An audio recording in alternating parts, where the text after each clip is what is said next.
Hello and welcome to Everybody Has a Story with Jeff Seltzer. I'm your host, Jeff Seltzer, and we've made it to episode 37 in a row. Not really, but anyway, if you get the reference, that's great. Otherwise, go watch Clerks. In any event, really excited that we've made it 37 episodes. As a reminder from the last couple of weeks, after this episode, I'll be taking about a month off, as my month of April is super booked. Some work travel, some personal travel, lots of really cool stuff coming up, which I'm sure I'll be talking about in future episodes. Obviously, spring break is coming up, so taking a little trip with the family and the kids.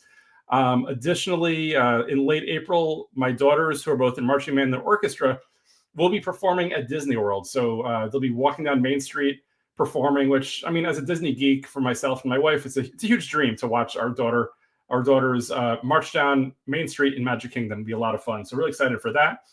Not sure if anybody's heard, Universal Studios Hollywood over the next couple of weeks has something called Fan Fest, where they have a lot of really cool stuff for Back to the Future, Star Trek, some other kinds of, let's say, sci-fi geekery that we're super into. So we'll be taking a trek out there for a couple of days. And then lastly, as a lot of people may or may not know, Universal Studios Orlando has a brand new park opening up in late May called Epic Universe. I'm really excited about it. I've been waiting years and years for it to open. It's finally opening. Supposedly, it's going to be much larger than either of the two existing main parks they have there, Nintendo World, Monsters World, How to Train Your Dragon. So really excited. I'm taking one of my daughters to go hang out there for a couple of days in June. So lots of really cool stuff coming up. I'm sure I'll have some episodes that are devoted specifically to these ideas, trips, and functions. Really exciting. If you have any really cool stuff coming up, definitely shoot me a note. Let me know. I would love to hear about some of your cool trips coming up. Definitely shoot me a note or a DM via Instagram at Everybody Has a Story Pod. My personal Instagram is at Seltzer77. As a reminder, this show is sponsored by the good friends over at JeffSeltzer.com. For all of your Jeff Seltzer needs, go check out JeffSeltzer.com. Beyond that, you can email the show directly at everybodyhasastorypod@gmail.com. If you have a business thing you want to send me, a picture, just some notes or whatever, feel free to shoot me something over via the email there. As a reminder, we are available on all podcast platforms. We are on video on Spotify, as well as video on YouTube at Everybody Has a Story Pod. We are on all other podcast platforms, audio only. So again, Spotify, YouTube, Apple, Amazon, iHeartRadio, Pandora. If there's a podcast platform, we're probably on there. So definitely check us out. Tell all of your friends and family to go check it out. Let them know. We have 37 episodes now, which is pretty cool. So there's definitely a topic for everybody. I would never suggest anybody goes back to episode 1 and listen straight through. Find a topic you like, listen to it, let me know what you think, shoot me a note, and kind of go from there. Additionally, 2 more things I want to bring up before I bring on my awesome guest for the week. So first of all, we are approaching the 1-year anniversary of this podcast, which for me is a huge moment. It was right around this time last year that I believe I was a guest on a podcast that kind of gave me the inspiration to start my own podcast. I told myself I would start a podcast by the end of 2025. This was April or May of last year. And here we are, in April of 2025, and I'm already almost a year into it. So definitely, moving the goalposts on myself, I guess you can say, exceeding my goals, but trying to push harder and see what else I can do. Working on something special and something fun for the 1-year anniversary of this podcast. So please stay tuned for that. Additionally, back in January, not sure if you guys remember, I did a live podcast at a professional wrestling show, Pro Wrestling Junkie. So they're doing their second show, I believe, on July 26th at the Mecca at Ridgefield Park, New Jersey.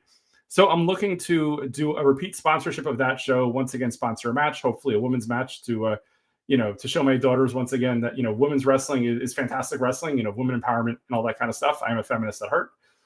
So I'm once again looking to see if I can record live at the show again. So last time I did 17 interviews over the course of 5 hours.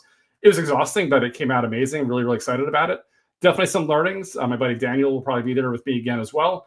We'll see if we can get some repeat wrestlers, some new wrestlers, some fans, some random people who are there, whatever else like that. Just have some fun. So be on the lookout for that. Definitely check them out at pwjcards.com. Again, coming soon in July, hoping to repeat it again, and we'll see what happens. With that said, I did want to introduce my guest for this week. My old buddy, my old manager actually from work is Jissan. Jissan, how are you today? I'm doing well, Jeff. Congratulations on coming up on a year. It's awesome. Thank you so much. I appreciate it. Lots of congratulations going your way too, but we'll get into that in a moment.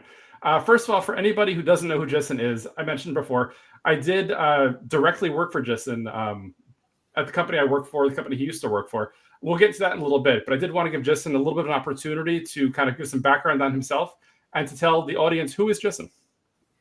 Yeah, thank you for the opportunity, Jeff. So the first thing is I heard Daniel Ireland has been on here 3 times, so I needed to start getting my numbers up. So that's obviously the real reason why I'm here. This is number 1. It's also good to be guest number 37, right? So it's kind of cool to have, an episode number assigned to me. But really, my name is Jissan Cherian. I've been playing in the corporate space from technology to strategy consulting, and then we've been living in the CPG consumer healthcare world for a little while. I basically am just an avid basketball card fan. I love wrestling from back in the day. And there's a lot of different things that you've been getting into over the last few episodes that just reminded me of what it was like to be young again. So, I thought, hey, let me find a way to get into this conversation. We can talk about work. We can talk about personal branding, what I've been up to. But basically, after 20 years, decided that I'm going to retire. And by the way, when I say retire, it's like how Michael Scott declared bankruptcy, right? It's like, I told the company that I'm retiring from corporate America, but, I just a little past 40. So it's like I have a little bit of time to go. But basically, I decided that I'm going to take the 20 years of experience that I've had and start to build my own little shop and start my own company, right? So I'm sure we'll get into it, but DVERSFY is basically a dream come true in terms of just doing the stuff that I love to do and doing it on my own terms. Awesome. Well, first of all, I appreciate you sharing all that. So thank you so much. What I will say is kind of funny is, you talk about listening to my podcast and kind of, revisiting, I guess, what you did when you were younger. It's funny because at 47 years old, like it's an interesting point in life, right? Like it's a point where I kind of have the resources to live out my fantasies, right? Like I can go to WrestleMania because I have the money for it, right? Or I can buy the action figures and the cards that I couldn't as a kid. But at the same time, I'm 47 years old. So it's kind of like, do I have to justify myself to people during that? It's just kind of a weird point in life. I'm kind of in the, I don't want to curse, I'll say the F it attitude, and the fact that like, if it makes me happy, I go for it, right? I don't necessarily look to see, hey, do people expect it or accept it? I mean, there's lots of really weird and random like niche like Facebook groups and such of like-minded people who have similar kinds of interests and thoughts that, it's just weird because it ranges people from like 18 to like even like 60 or 70. So some of us are just kids at heart, and it just kind of helps us, enjoy life, I guess, right? It's always so funny. I don't want to admit how long I thought wrestling was real for until I finally realized this is all scripted. And it was, it was probably much longer than I needed to kind of admit to it. But yeah, I mean, the best part was, watching Nitro and watching Raw and flipping between those channels. And it's like, oh my God, this is happening. Right. And, I eventually, grew up and became an adult to some degree and disconnected from it. But it's one of those things where as soon as someone starts talking about it, it's awesome. Right. And, basketball cards is another thing that I've been into my entire life. Started off with like X-Men cards and then eventually just became Michael Jordan cards. And nice. Yeah, so when you guys talk about, PSA grading and, shenanigans with Mark Andrews in terms of computers and, what it was like. Yeah, it's all these things, man. It's like, this is a cool little carving of culture. Very nice. Very nice. Cool. And before we go any further, also, I do want to say, Justin, so to be completely honest and transparent, like, when you say that, obviously we're going to talk about your leadership style and things that you do, like the fact that, and this is probably me revealing a little too much behind the curtain here, you took a chance on me years ago, which was fantastic. So for those of you that don't know, the company that I currently work at, at the time I was in a role that I wasn't necessarily enamored with. There was a restructure of sorts, and the role that I was in wasn't really the role that I signed up for. Jissan on his team had a secondment, which basically means you can kind of temporarily take over a role, oftentimes for either maternity coverage or whatever else like that. And my manager sent it to me at the time, and he was like, hey, would you be interested? And I'm looking at it, I was like, well, it's in marketing. I don't have any true marketing experience, right? I've done lots of different things. I have an MBA in marketing, but I've never actually worked in marketing. And it was a brand manager level role, so definitely was a little bit more senior. Kind of a role that if I went to a different company, there's no way I would have got my foot in the door with. Jissan didn't really care, though. He looked at it, he saw my resume, he met me, and he was like, let's give Jeff the opportunity, let's give it a shot. And I learned a lot from the role, learned a lot from working for Jissan. So it's one of those things where, good leadership, I think, is leaning in a little bit, giving people opportunities that they wouldn't necessarily have other places and, investing time and effort. And for me, it was invaluable. I mean, I learned a lot about marketing. I got a lot of experiences. I mean, in honesty, I learned that I really don't want to be a marketer longer term. But with that said, I did get a good 18 months out of, a marketing role between that role and another role that I took right after that. So for me, it's one of those things where, like, in my current role, I look, as I talked to Tina Tonelli a few weeks ago, and I can look at it and say, okay, I have marketing experience. I've done certain things. When I work with marketing folks, I know what they're experiencing. Like, I know their mindset and their perspective. So for me, it just helps to both influence as well as to empathize with what they're going through and kind of how to get to where they want to get to. So thank you again, Jissan. No, I really appreciate you saying that, Jeff. And I think when I think about one of the reasons why I decided to kind of spin off and do my own thing, it was because of people like you, right? It's people took bets on me. There was a time where I was doing my first marketing gig, and I was trying to break into it for a little while before I got my MBA and got the opportunity at the company that we were working for, right? But I always value people that are willing to try new things that, and what we do is always like a risk assessment in terms of like, okay, he's coming in with a bunch of experience. I know marketing, so I can be his, safety net, and we can go and figure things out. And I think it was more important that we just enjoyed working together. And Absolutely. I think, when you work with people for so long, or you're a part of a team, it's more important about the culture fit. The knowledge will always be there because you got smart people all around you. It's just a matter of whether or not they've done it before, right? So yes. Credit to you, man. I know your personal brand is going out there and, getting a bunch of experiences and being comfortable in all types of functions and things like that. And I see you continue to do that. So it's, you're still true to your brand as well. I appreciate that. Thank you, Jissan. So with that said, real quick, I guess, history lesson here. So as mentioned, I think Jissan mentioned earlier, you were in corporate America for roughly 20 years, right? You've worked across lots of different companies, lots of different categories, even different countries, I guess, as we can get into a little bit later. So I guess my biggest question is, because for me, I'm, let's say, a little more risk averse, right? So for me, I, obviously working for corporate America, there's nice things about it. You've got bonuses, we've got 401k. At certain levels, you have guaranteed stock and things like that. So before getting into the company that you obviously started and you're working in now, take me through your mindset of when you decide, you know what, I've done a lot of different things. I'd like to kind of leave and walk away from, whatever this, they call them the golden handcuffs, I guess, that are kind of like holding you there to kind of like take that risk or take that jump to do something else on your own. Yeah, it's not easy making these kind of decisions, right? But when I look back, I've done it a few different times. So I started my career at a big tech company out on the West Coast, loved it. It was one of those things where I graduated from undergrad and I started my first job and I never needed to change my wardrobe because basically whatever I was wearing in college was cool to work, at that place. And it was like, this is a dream come true. After about 3 years, the repetitiveness of the tech world and where I found myself was more doing IT support and, server administration, coding, all that stuff that I thought that I wanted to do. And I wanted to break into marketing. And as soon as someone told me that I couldn't, I was ready to kind of move on. And I think that's kind of the reoccurring theme in terms of I kind of know what I want. And if I can't find it, I'm willing to bet on myself on I will find it, right? So I jumped from a tech company to a big strategy consulting company. I worked there for 2 years, but I still had this itch for marketing.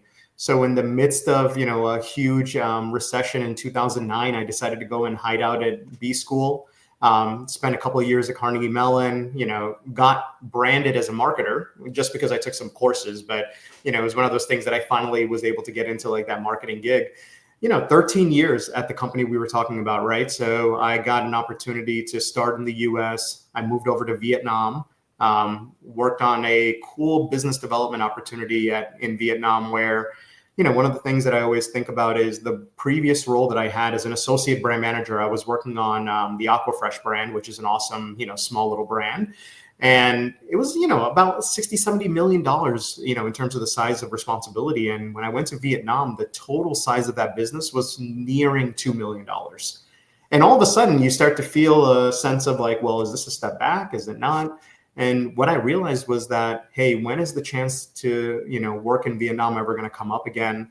Let me go ahead and take this on. And what I realized is that when you go into some of these places where there's less resources, less data, you are responsible for doing a lot more. And you might get the sense that, as you move from role to role, sometimes you're doing it because you just get a chance to touch something that you haven't had a chance to touch before. So when I was in Vietnam, we were literally launching 3 brands to Vietnam, Laos, and Cambodia. We were looking at what's the realities of like how big this business can be. one of the cool things we had to do was pull up a map of Cambodia and see where the paved roads were, because that would dictate distribution, right? It's like, that's not something you get when you work in a big traditional market. So it was just cool to be able to do that. There was no finance department to build my financials. I had to figure it out. I had to learn these things. And then I went over to Central and Eastern Europe. I lived in Poland, Warsaw, which was amazing. And that was a regional role. And then went and got my sales experience at Walmart. And then I went over and was part of the marketing leadership team for so long. It's comfortable, man. And you get used to that direct deposit. You get used to those wonderful benefits. But nice. Yeah, it is. And, I hit 40 and I was thinking that, okay, am I just going to keep doing the same thing for the next 10 years? Or I have this itch to kind of want to break out on my own. So I basically said, okay, if you've done all these experiences, it feels unique. Not a lot of people have had the track record that I had in terms of being able to see tech and strategy consulting and CPG marketing. I was like, let's bring it all together and like head on out, right? So I literally, told the company that I'm going to head out. It was rough to delete the direct deposit from my bank account because, there's a reoccurring thing in the calendar. And then all of a sudden it's like, all right, if I wake up and go get it, I can go get it, or I can sleep in and not get anything that day, right? So there's a very real thing there. But no, I think it's been probably more rewarding than anything else because I have the freedom to go after whatever it is that I think is the next right thing for me. And there's no one dictating what that next move is, which is kind of freeing and also scary, but it's also motivating. So lots to unpack there. So let me get through a couple of things here. But again, thank you for sharing. I appreciate that. So obviously you mentioned that you worked in Vietnam. You also worked in Poland at one point. Yeah. Right. I have a very different story in the fact that I've lived in Jersey for 97% of my life. I was born in Brooklyn, New York, moved to Chicago, moved back to Brooklyn, but I've been in Jersey since I was like 5 years old, right? So at this point, at 47, you're talking, 42 years of math is close enough. It's probably good. Versus, yourself, you left the country. People that I work with moved to Bentonville or moved to Minneapolis, whatever else like that, right? So, for me, I've basically worked up and down central North Jersey, not quite the amount of miles you've gotten. In terms of, obviously making a life decision to move, not just out of state, but out of country, like, how does your family take to that? Like, I assume, and again, I don't necessarily know enough, like, were you attached, unattached? What do your parents think of that kind? And your siblings, whatever else like that? Like, what does that kind of look like for you? And like, how do you make a decision to say, I'm going to move halfway around the world from everything that I know? Yeah, it's one of those things where I have an awesome partner. So my wife and I got married literally a year before we started working at this company. So when I was in ABM, I was also freshly married. I had just graduated from B school. So everything was open in terms of, the freedom to move around. We didn't have kids yet or anything like that.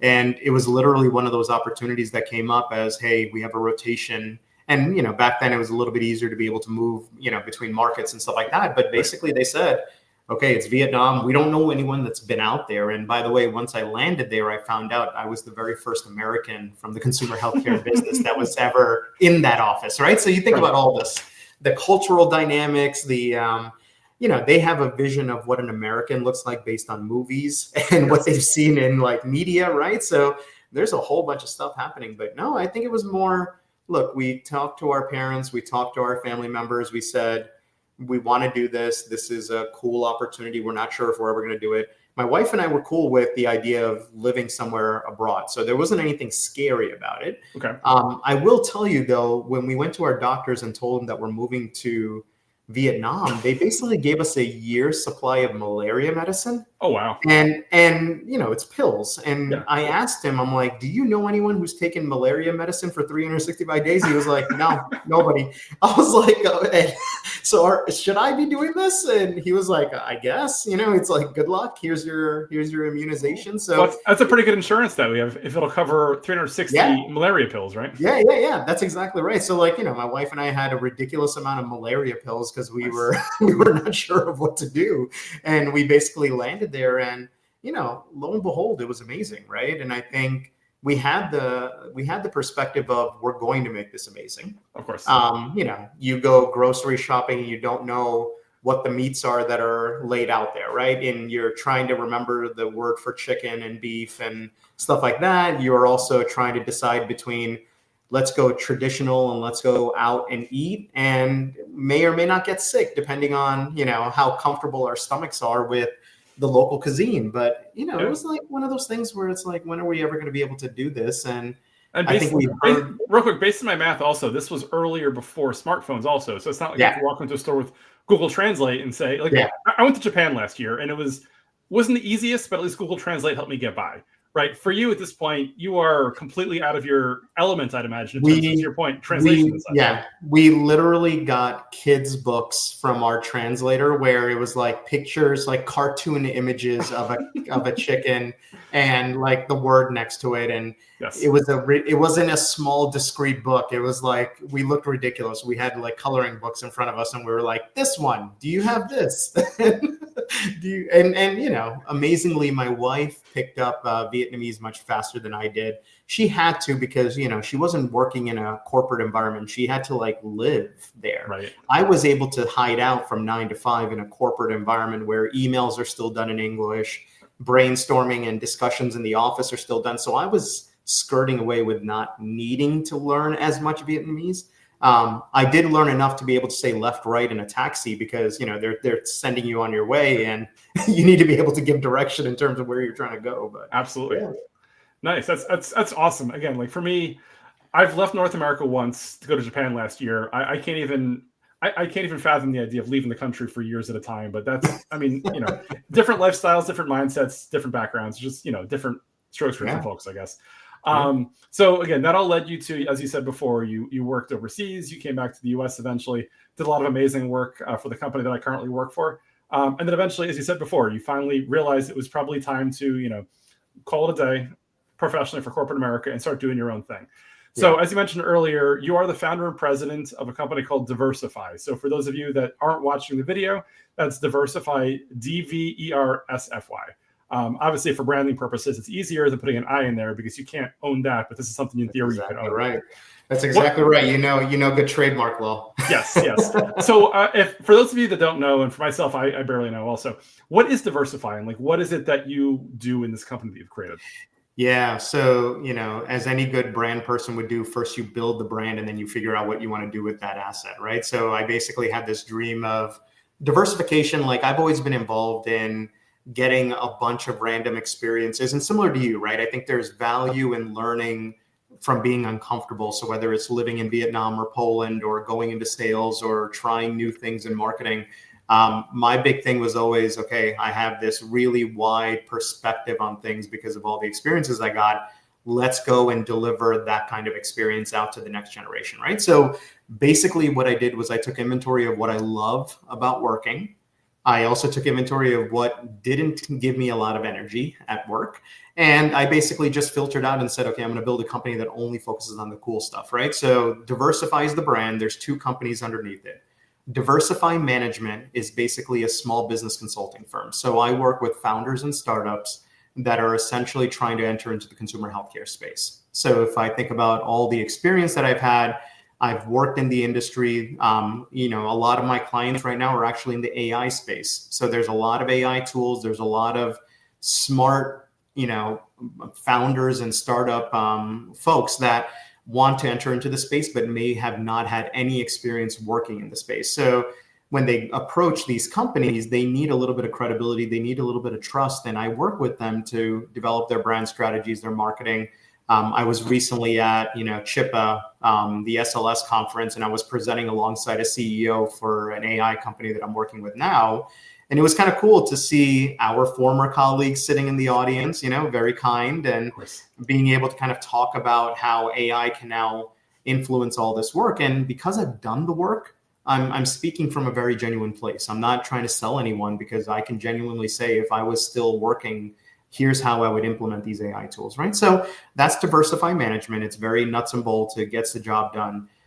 The other company is called DVERSFY Leadership, and this is the one that's really my passion project. So when I was, you know, working with all of you guys, and maybe you saw this in terms of how I managed and led teams, but development conversations, one-on-ones, that was, you know, where I got my energy, right? So I love running brands and businesses, but spending time with you and understanding what you're trying to get out of your role and curating the projects to make sure they meet your needs, and you know, thinking about our individual team members and what their personal brand should be within this huge entity that we work at. That's cool, right? So I basically have started, and this is actually something that I never thought I would do, but I actually kept all my notes in terms of like the literal notebooks that I've had from all three of the companies for, decades. Sure. I went back and I looked through those pages and those notes of what I wrote to myself. And there was times where I was very young and I was saying, when I become a manager, I'm going to be like this. And I wrote down, here's the things that motivate me. And lo and behold, I was doing it, right? So I started, highlighting and going back through all my notes, and I'm writing a book. So I'm putting together a leadership book in terms of how do we think about personal branding? How do you build, diverse, inclusive teams, and basically taking the wealth of knowledge and putting it down on paper. And then, the other thing I do is executive coaching. I do a lot of mentorship and coaching as well. So some of those conversations that I loved having as an employee, now I have them as clients. So, it's basically, I think at the company that we were at, there was the what and the how, right? In terms of like, so diversify management is the what, diversify leadership is the how, right? And I found this cool way of kind of having these two pieces of businesses, and who knows, maybe the diversify brand will have other entities underneath it one day, right? But yeah, it's been fun. Nice. Yeah. And what I'll say too is, this is a very authentic business for you as well, right? It's not like you just woke up one day and said, hey, I want to be like this, whatever, right? Like I'll say again, out of experience, like I mentioned earlier, you went out of your way to mentor and to lead and help out other people in your previous corporate America job. You were a part of ERGs or employee resource groups. Like you definitely believed it and you lived it. So the fact that, you basically spun off and you're doing this on your own now, I think is fantastic. It's, again, authentic, as I said before. It's something that truly is Jissan, which is amazing to see. No, that's awesome to hear, man, because that's what you would hope for, right? Is when you take a bold step like that, you hope that people see the vision and what you're trying to get done. It's hard. I got a 4-year-old and a 7-year-old at home, right? And, there's a real reality around like this stuff's got to work and it's got to pay the bills too. It can't just be fun and passion project. Luckily, we're finding the middle ground there of all of it. So it's been fun. Absolutely. So it sounds like you're obviously doing a lot of different things. You've got 2 different businesses. You've got a bunch of different clients and such.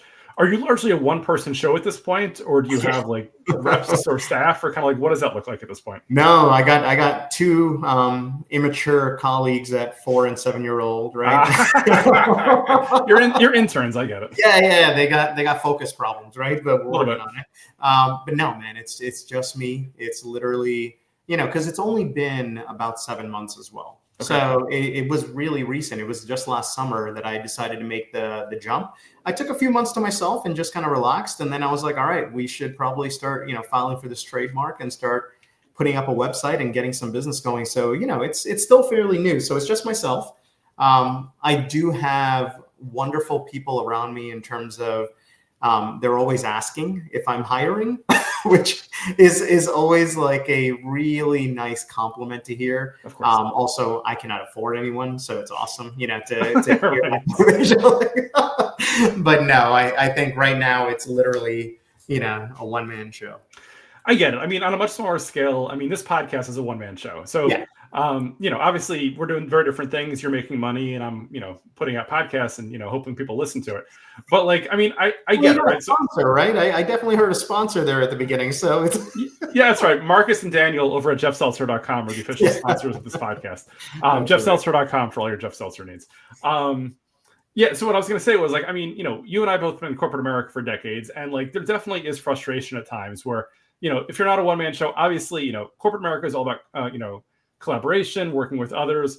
But oftentimes you're just told by higher ups, just do this. It does not matter, right? So no matter how much heart and soul you put into something, at the end of the day, if they're like, this is just the way to do it, it can get frustrating at times. I'd imagine like some of my podcasts for you, you are the CEO, you are the analyst, you are from top to bottom to top, right? So at the end of the day, whatever decision you make is on you, and you can have all the facts and the data. And for the most part, nobody's going to come in and supersede you and say, don't do it just because. Like, it's on you. You live and die by your decisions here, which has to be empowering. Yeah, it is. And it's what you would hope for, right? And luckily we're getting paid, we're happy, I will tell you, it's nice not to be in the 9 to 5 meetings back to back, and then trying to figure out what was I trying to get done when I walked into the office, right? So there is this really nice, I can work during the day and, and it's very reasonable. And, and when I want to go and spend time with my kids, I can. when it's time to go pick them up and, be a supportive partner. That's awesome too. So yeah, it gives me a little bit of flexibility, but it feels good that I felt like I put in the time, and I kind of earned a little bit of a break here. So absolutely. And I assume you're not dealing with corporate politics or corporate gossip because it's just you, right? There's no mandating 5 days a week in the office because, I mean, you'd be telling yourself. Yeah, that's right. Not sure if you remember, but I think it was probably about a month into working for you that the office literally attacked me. Legitimately, this was like, I guess, mid-COVID or something. I was walking through a door, had my mask on. And for those of you that don't know how these door locks work, basically the doors have a slash card. You have to slash the card, and then the magnet at the very top like unlocks and door opens. Well, weirdly, when I slashed the card, the magnet at the top of the door just dropped straight down and slammed me in the head. I might have been concussed. I do have a picture of a black eye and a bruise on my face from it. I remember coming back to my desk, and I was probably out of it.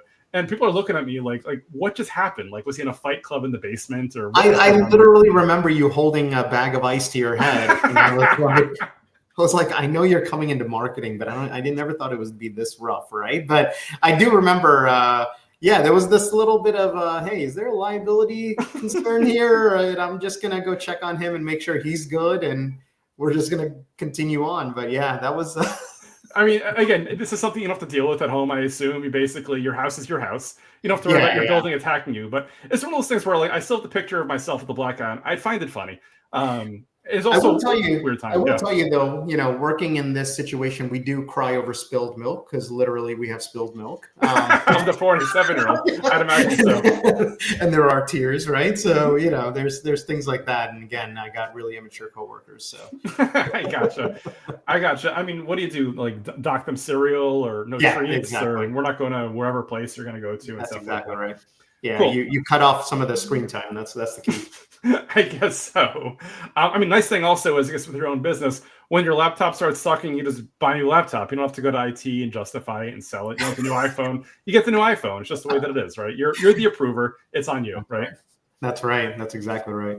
What I did also want to ask you about was, so I saw on LinkedIn a few weeks ago, you do have a bit of a like a video podcast or a newsletter series.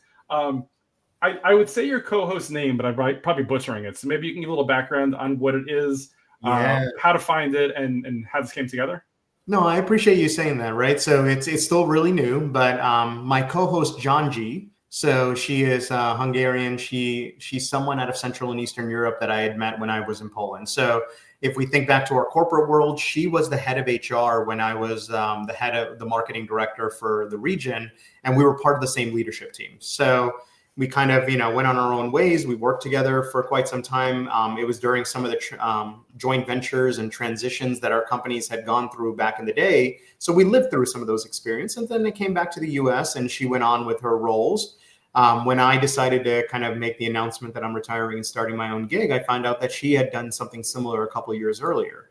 So she's a career coach now. She works with people kind of in like their mid-career crisis, right? So imagine people that are very senior, they're now trying to figure out what they do next. She's helping them in that space. We jumped on a coffee call just to be like, hey, here's what I'm up to. Here's what, and we started reminiscing. We started talking about careers, personal development. What does it mean to have purpose in your career? And what we realized is like, we should probably hit record and we should probably just record our conversation because both of us have clients.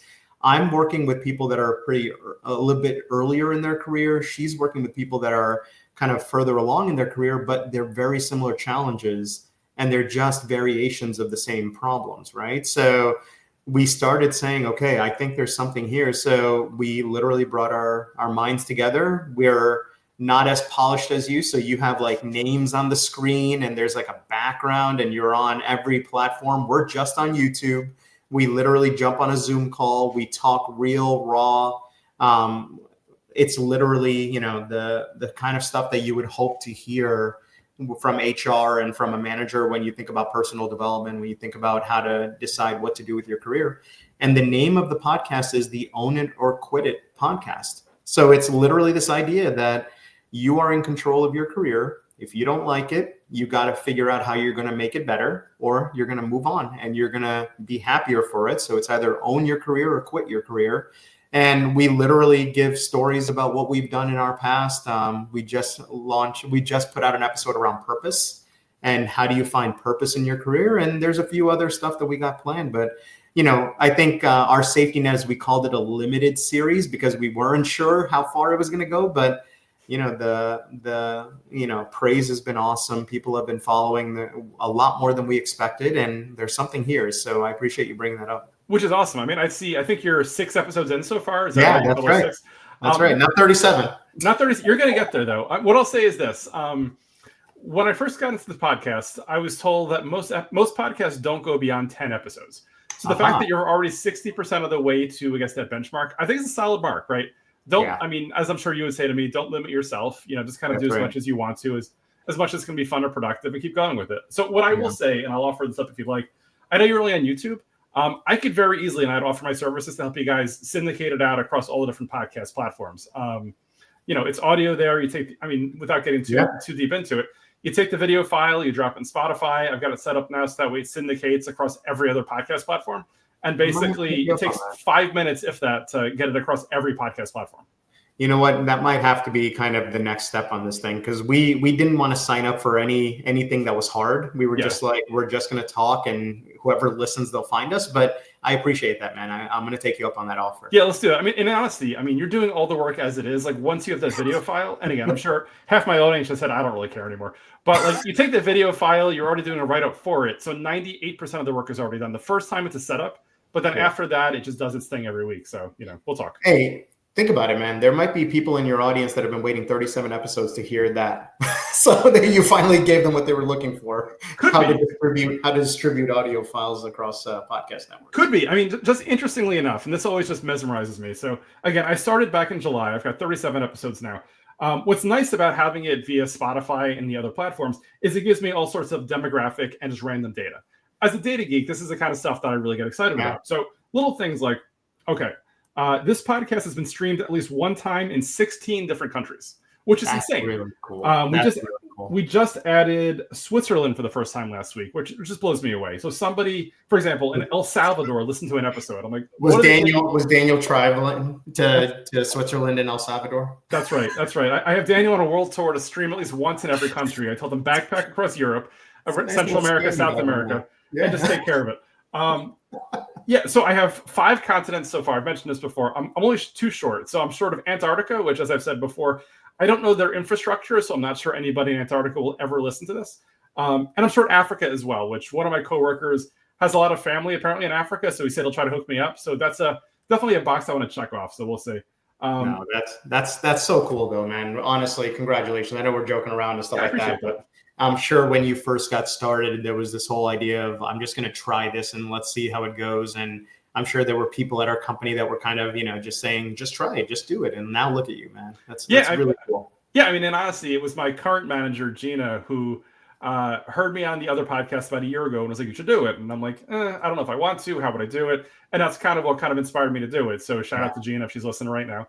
And from there, every time I tell her like, hey, thanks again, she's like, oh, you would have done it anyway. I'm like, I'm not so sure that I would have. Because hey, that's why you keep people around you that support you and build you up, right? You never know what doors it opens up. 100%. I mean, not surprisingly, I'm a 60% male audience. I'm sure, there's definitely a female, out there that is interested in what I talk about, but a lot of it is, wrestling and sports cards, whatever. So I get that it leans a little male. From an age perspective, what's interesting too is not surprisingly less than 1% are under 17, probably my kids or their friends or something like that. Mostly we're looking at like 35 to 59, which, I mean, being the age that I am makes total sense, right? It is what it is, right? To me, I'm sure a 17-year-old is like, he's an old guy. What does he have to offer? I don't know. So, I mean, it's just funny how life works, right? Like, I remember back to when I was in high school, would I listen to a guy in his 40s or 50s just kind of like blabbering off about stuff? I don't know. Maybe not. Yeah, life is weird.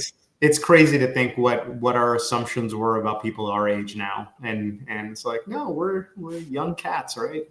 Yeah, I mean, what 50 is the new 30 or something like that. They was talking about, right? Something else I wanted to bring up also was an article that I found on you, Jissan. It was from last year, I believe it was. Leadership Legends: 5 most inspiring entrepreneurs making a difference in 2024.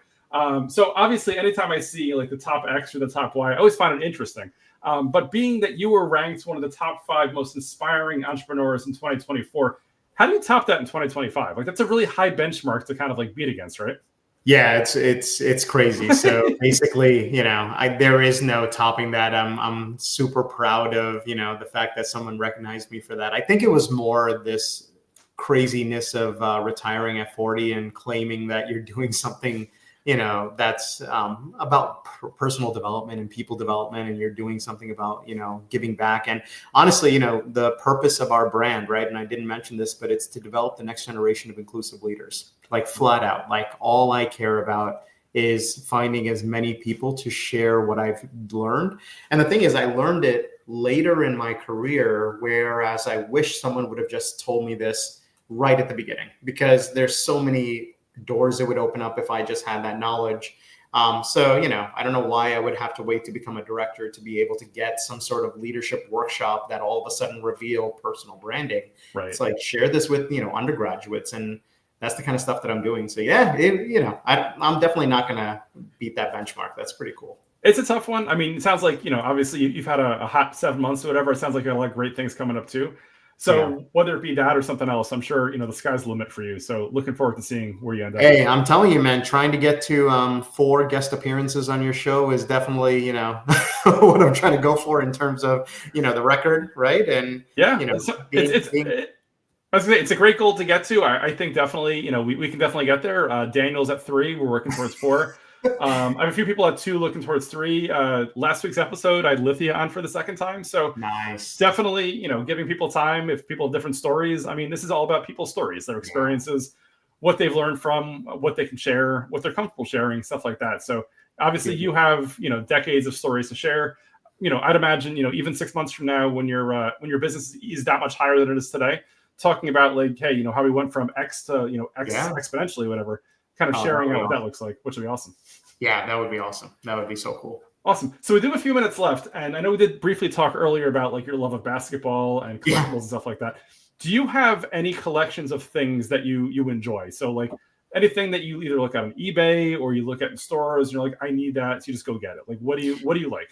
Yeah, you talked about this whole idea of like, eventually we just became these kids that had money that we can just go get the stuff we always dreamed about, but we never could, right? So for me, it was always sports memorabilia. So I'm crazy about auctions, sports auctions, and jumping in on sports memorabilia. So I have, a wild collection of, signed footballs and basketballs, and I got, Magic Johnson, I got Hakeem Olajuwon, I got, Pat Mahomes, and a few others. And it's just, literally my wife's like, this is a waste of money. And I'm trying to explain to her, this is an investment. Like, these people are going to be, continuing to break records. And for some reason, they scribbled on this thing with a marker, so therefore it's valuable.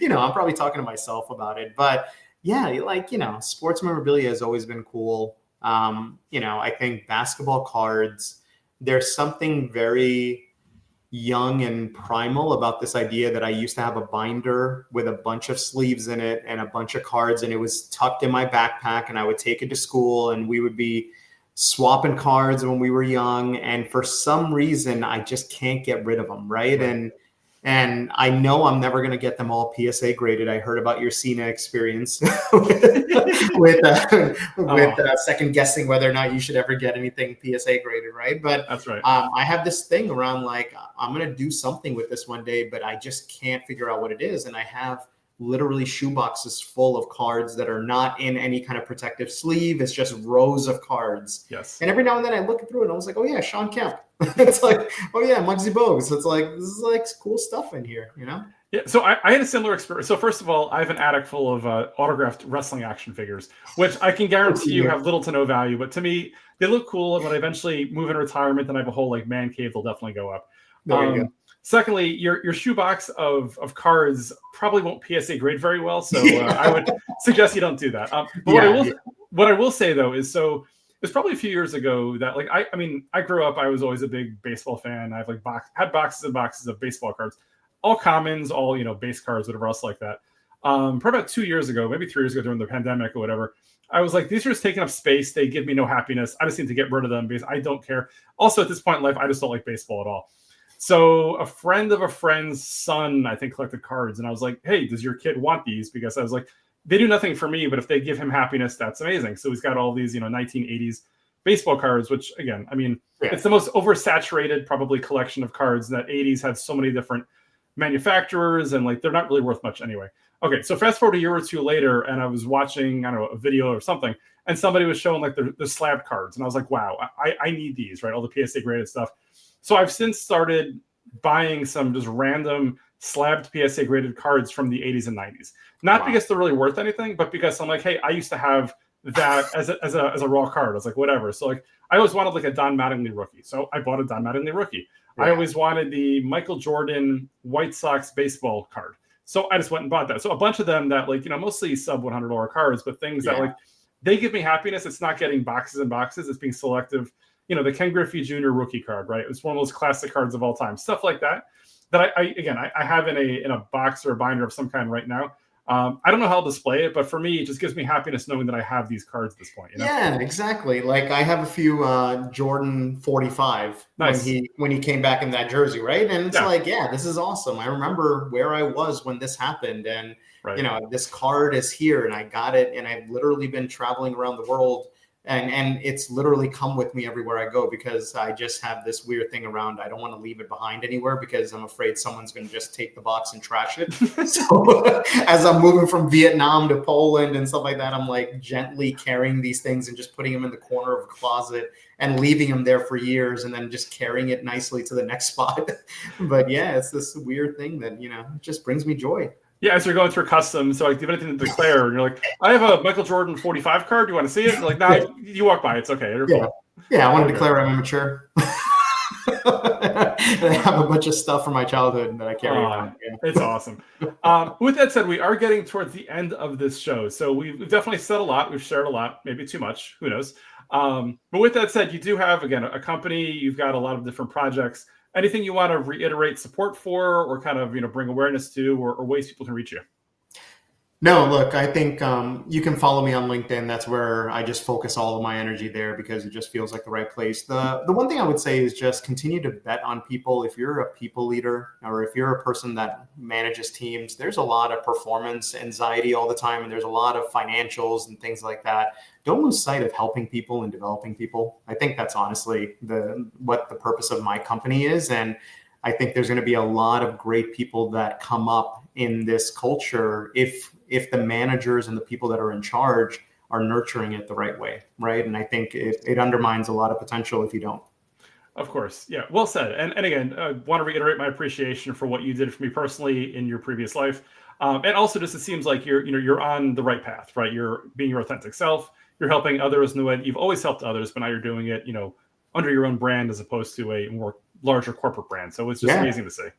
No, I appreciate it, Jeff, and thank you for the opportunity. This is always fun. I'll be listening in keenly on all your other stuff going on. So I'm a proud supporter. I appreciate it. So with that said, everybody, once again, as a reminder, I'll be off for the next few weeks, probably traveling the country, not the world like Jissan, but I'll be staying across the continental 48 for the most part.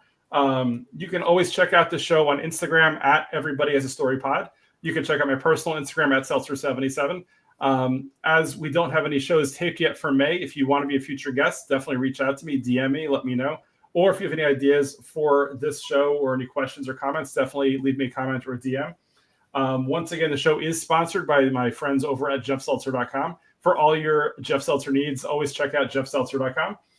If you want to reach out to the show directly via email to send business inquiries or anything else like that, email the show at everybodyhasastorypod@gmail.com.